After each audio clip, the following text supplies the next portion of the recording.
Give it to me like.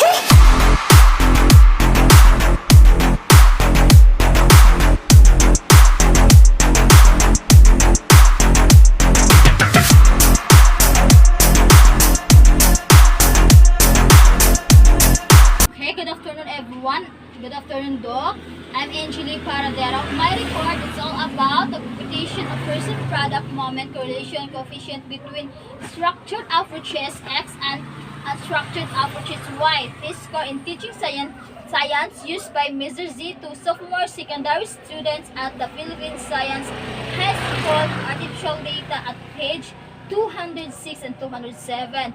Now, let's submit it and calculate the correlation coefficients. The name of this table is Structured Approaches and Unstructured Approaches Teaching Science. They have student X, Y, X squared, Y squared, and the product of XY.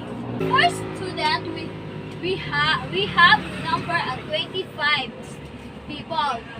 1, 2, 3, 4, 5, 6, 7, 8, 9, 10, 11, 12, 13, 14, 15, 16, 17, 18, 19, 20, 21, 22, 23, 24, 25. And now, X, we have the number is 75. X, we have a number first 75, 80, 83, 75, 76, 82, 85, 84, 86, 70, 72, 77, 82, 68, 81, 78, 73, 81, 84, 73, 80, 69, 87, 86, 85.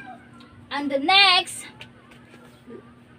let's put the Y values, which are 76, 76, 78, 73, 73, 79, 81, 80, 82, 68, 66, 73, 78, 73, 78, 74, 65, 79, 79, 75, 77, 64, 85, 83, and 82. Okay, moving on the next column. We have to multiply X and Y. So, 79 times 76 equal 6,004. 80 times 76 is 6,080.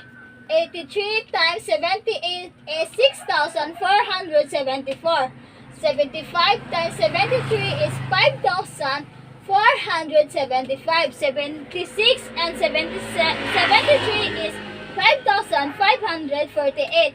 82 times 79 is 6,478. 85 times 81 is 6,885. 84 times 80 is 6,720. 86 times 82 is 7,052.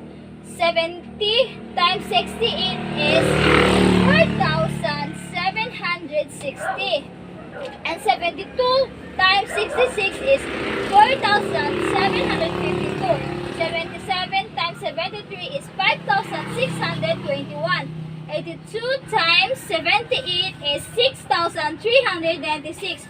68 times 73 is 4,216. 81 times 78 is 6,396. And 78 times 74 is 5,772. 73 times 65 is 4,745. 81 times 79 is 6,399. 84 times 79 is 6,636. 28 times 75 is 5,850. 80 times 77 is 6,160. 69 times 64 is 4,460. 87 times 85 is 7,395.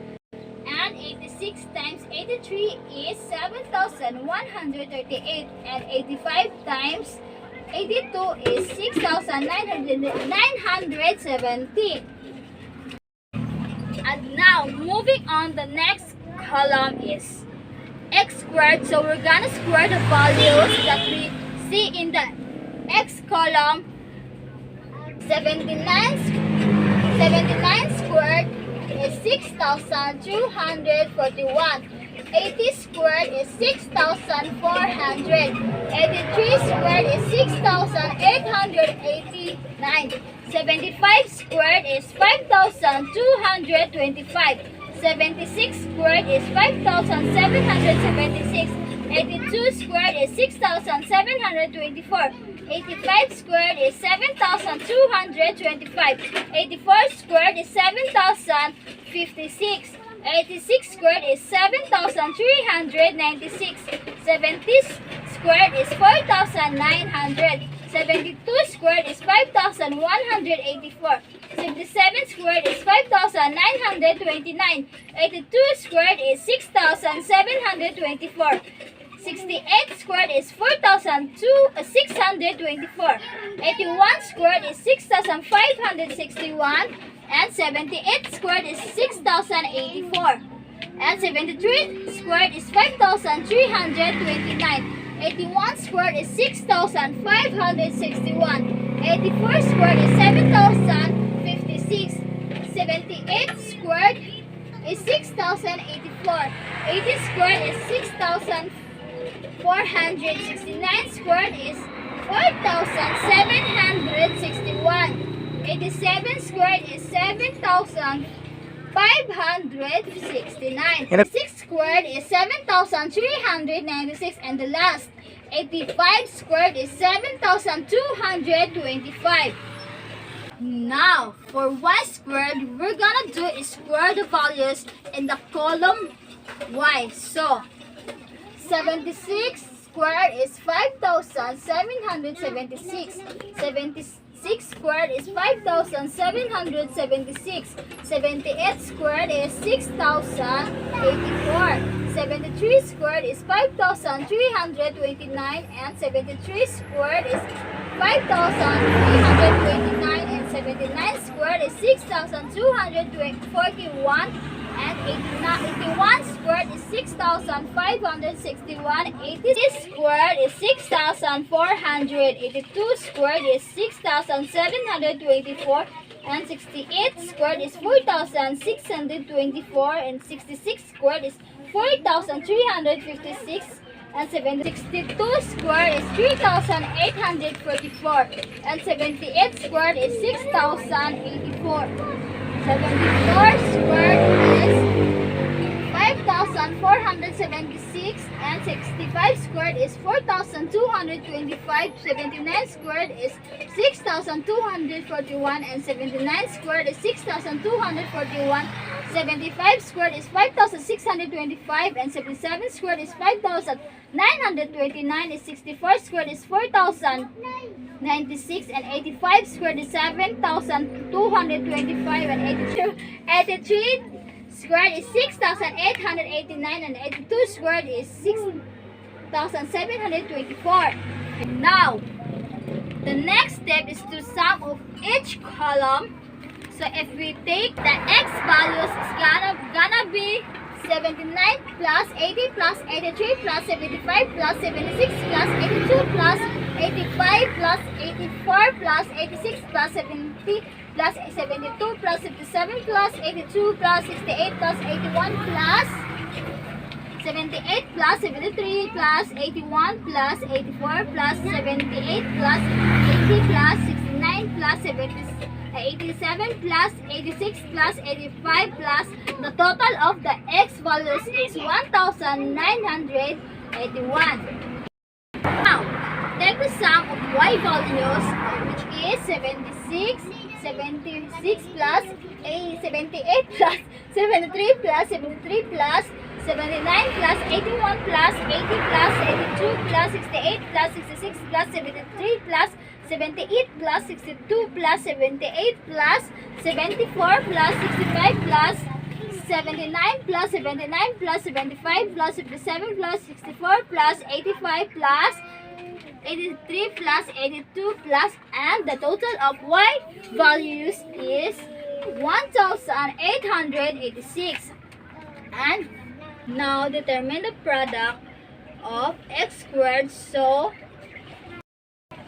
6,241 plus 6,400 plus 6,881 plus 5,621, 25 plus 5,776 plus 6,724 plus and 7,225 plus and 7,056 plus 7,320, 4,900 plus 5,184 plus and 5,929 plus and 6,724 plus and 4,624 plus and 6,561 plus and 6,084 plus 5,329 plus 6,561 plus and 7,006 plus 6,084 plus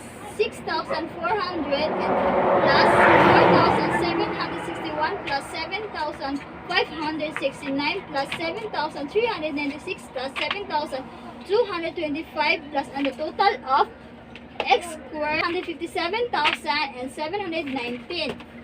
Okay.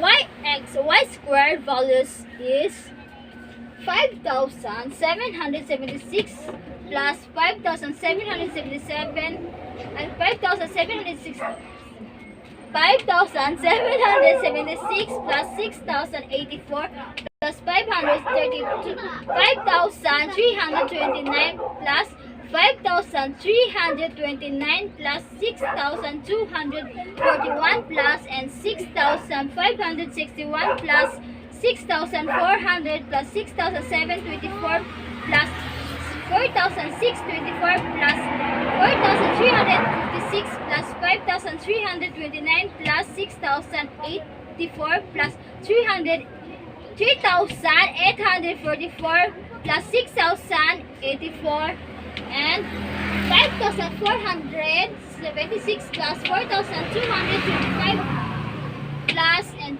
6,241 plus 6,241 plus 5,625 plus 5,929 plus 4,096 plus 7,225 plus 6,889 plus 6,724 and the total of y squared is 143,212. Next is the product of xy.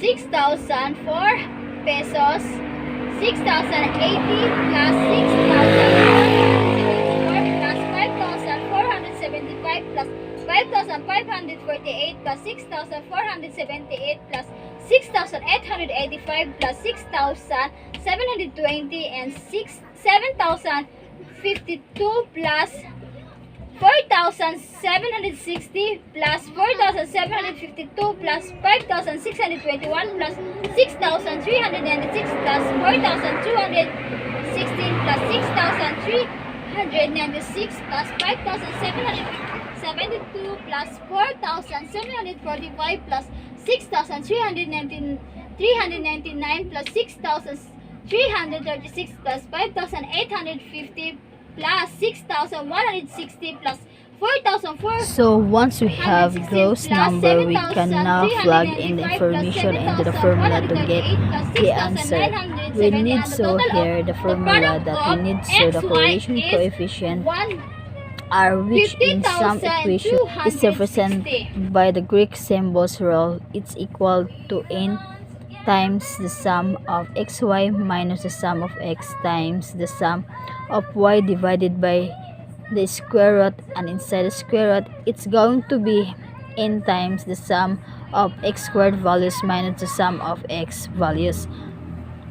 But we're gonna square that, so be careful with that difference, and then it's gonna be n times the sum of y squared values minus the sum of the y values and then squared.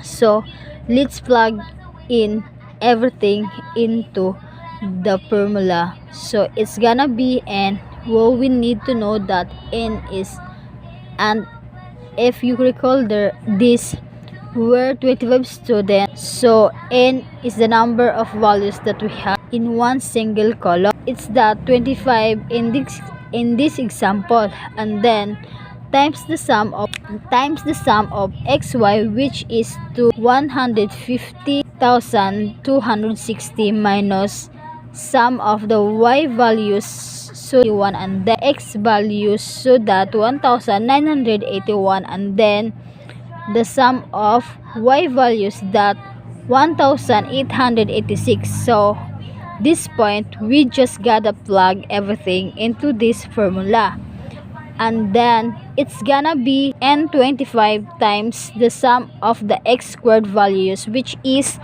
157,719, minus the sum of the x values squared, so that 1981 squared. Then it's gonna be 25 times the sum of the y squared values, which is 143,212, and then minus the sum of y, which is 1886 but squared.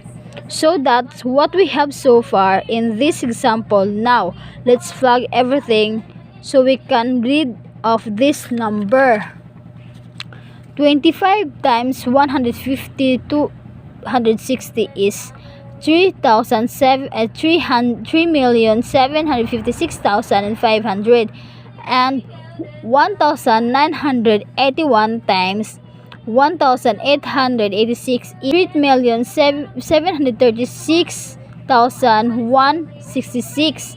Now 25 times 157,719, that is 3,942,975, 300,942,975. 1,981 squared is 300,924,361.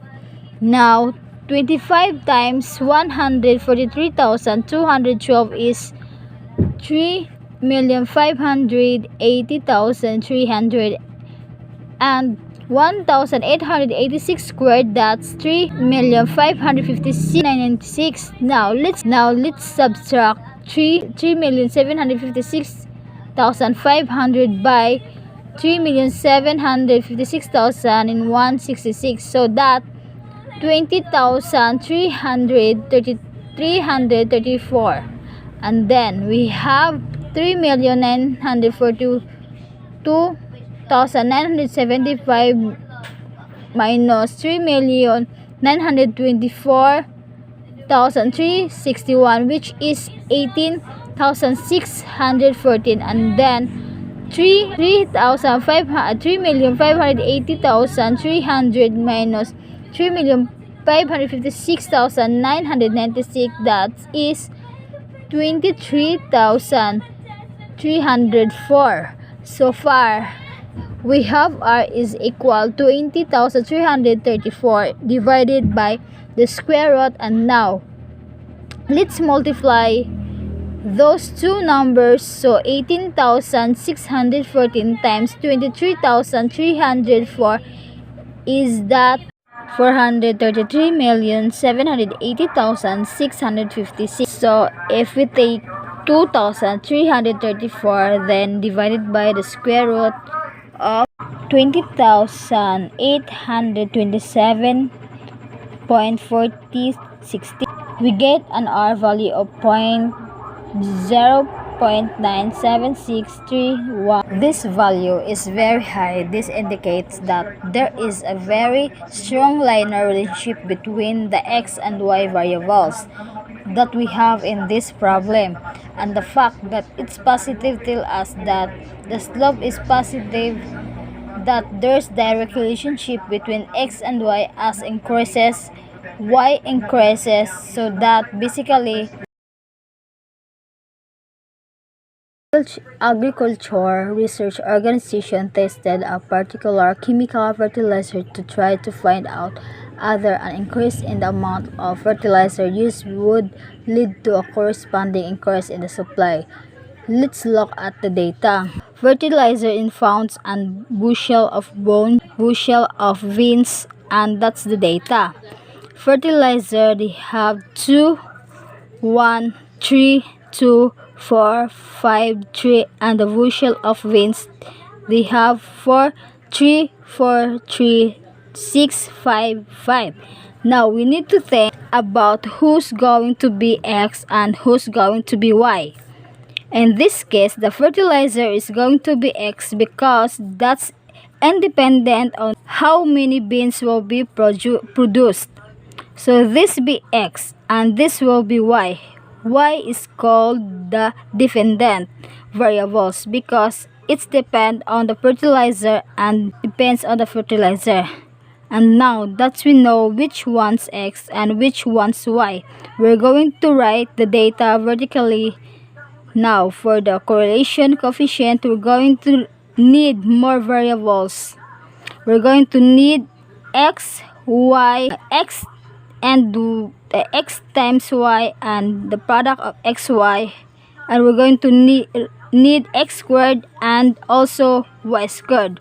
We're going to need those as well. So let's write down the data here, put in the vertical setup. Now let's multiply 6 times y, so 2 times 4 is 8, and 1 times 3 is 3, 3 times 4 is 12, 2 times 3 is 6, 4 times 6 is 24, 5 times 5 is 25, and 3 times 5 is 15. We'll fill that column up. Let's down now to x squared.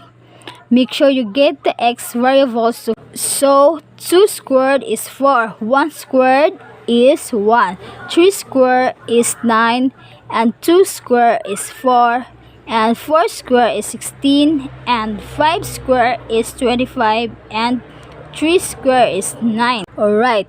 Now, let's do that y squared column.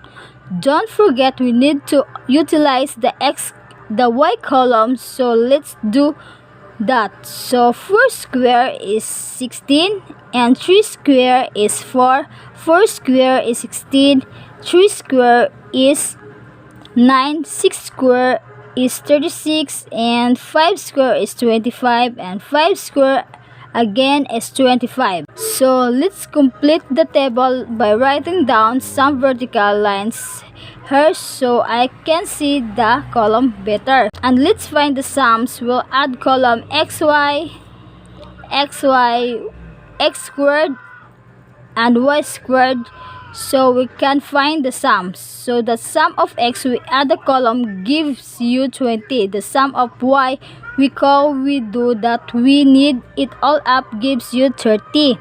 The sum of xy and will be sum that we get 95, and the sum of x squared we sum that we get 68, and the sum of y squared we get that up, we get 136. Down the formula for the correlation coefficient is a times sum of x times y. Take away the sum. All that we're going to put, we're going to divide it. That denominator will be n times the sum of x squared. Take away the sum of, and when you have the sum of x, then square it all. This is going to be one operation. We're going to put bracket on it, and another bracket n times the sum of x squared, and I'm going to subtract that. I'm going to take sum of y, and when we find that sum of y, we're going to square it, and we're going to close the bracket, and we want to take times square root of it. Now here in an important point to realize is that a couple of things. First of all, the best way to do this problem is to do the math. So best way to do, after you substitute, multiply these two out, multiply their two out, and here a subtract. Right, it put other things you notice is that there's a bracket here and then there's a bracket there. So it's best after you place the numbers in here when you substitute. Multiply,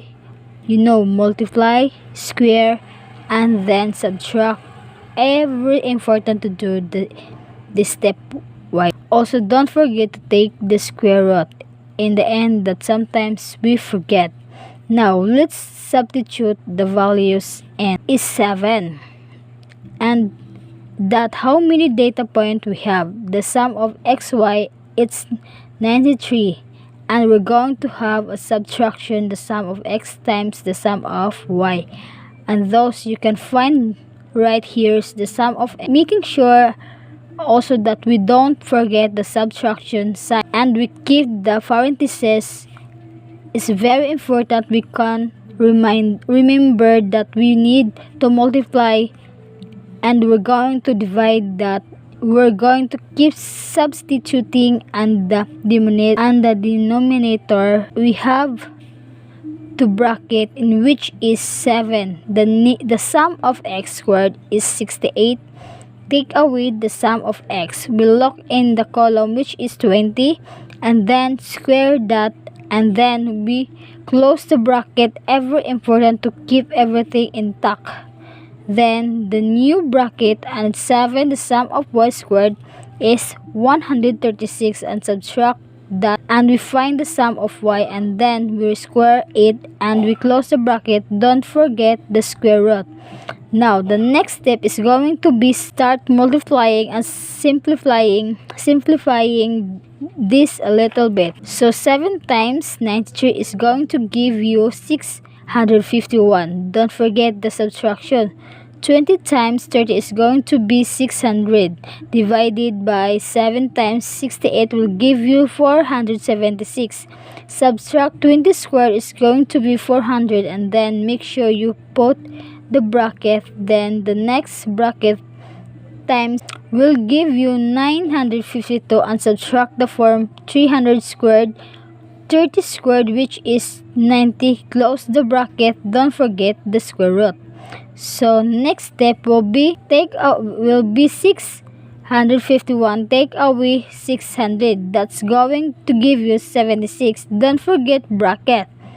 And 952, take away 900. That's going to give you 52. Close the bracket. Don't forget the square root. Alright, don't forget the square root. Rewrite. So divided by 51 divided by 76 times 52 is going to give you 3952. Don't forget the square root. Then again, 51 divided by the square root is 3952. That's giving to be 62.8649, and then we do that division and you give 0.811, which is a very strong correlation, a strong relationship between x and y.